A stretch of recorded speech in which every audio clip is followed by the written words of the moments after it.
सपनों को बस्ते में रख कर चले हम, उम्मीदों के पथ पर घर से चले हम। सपनों को बस्ते में चाहे नदियों के मुख को भी मोड़ दे,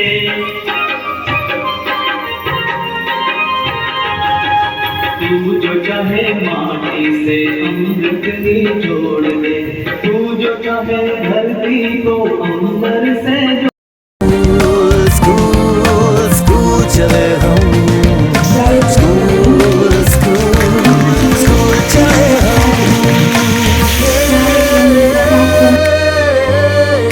स्कूल चले हम, स्कूल चले हम।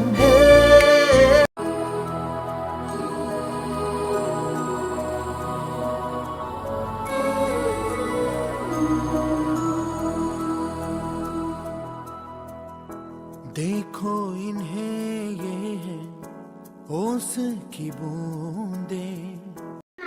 વિદ્યાર્થી ભાઈ હું આજે આપ સૌને સ્વાસ્થ્ય અને પર્યાવરણ વિશે થોડું ઘણું કહેવા માંગુ છું તે તમે ધ્યાનપૂર્વક સાંભળજો। प्रकृति को तुमने मारा उसने मारा तुमको, दुआ करो अब दे वही फिर से सहारा तुमको। प्रकृति અને પુરુષ વિજ્ઞાનની બે બાજુ સમાન છે। જો પ્રકૃતિ સ્વસ્થ તો સજીવ સૃષ્ટિ સ્વસ્થ। કુદરતી સર્જિત પ્રકૃતિના મુખ્ય બે પાસાઓ છે માનવ અને પર્યાવરણ। આથી હું તમને જો પર્યાવરણ નિરોગી તો જીવ સૃષ્ટિ સારી કેળવણી મળે, પણ એ તદ્દન ખોટું છે। હું પોતે પણ આ રીતે સરકારી શાળામાં ભણી છું 1 થી 12 સુધી। 12માં હું ઉત્તરપ્રદેશની કન્યા વિદ્યાલયમાં ભણી છું। મેં કોઈ જ ખાનગી સ્કૂલોમાં એજ્યુકેશન મેં પોતે નથી મેળવ્યું અને તેનું મુખ્ય કારણ એ હતું કે શાળામાં 100% નામાંકન થાય અને જે ડ્રોપઆઉટનો રેશિયો છે એમાં ઘટાડો થાય છે। ધોરણ 1 થી 5 સરકારી ગ્રાન્ટ શાળામાં અભ્યાસ કરેલા હોય અને સીઈટી પરીક્ષાના પરિણામ આધારે તૈયાર થયેલા મેરિટ આવેલા 30,000 બાળકોને ધોરણ 6 કયા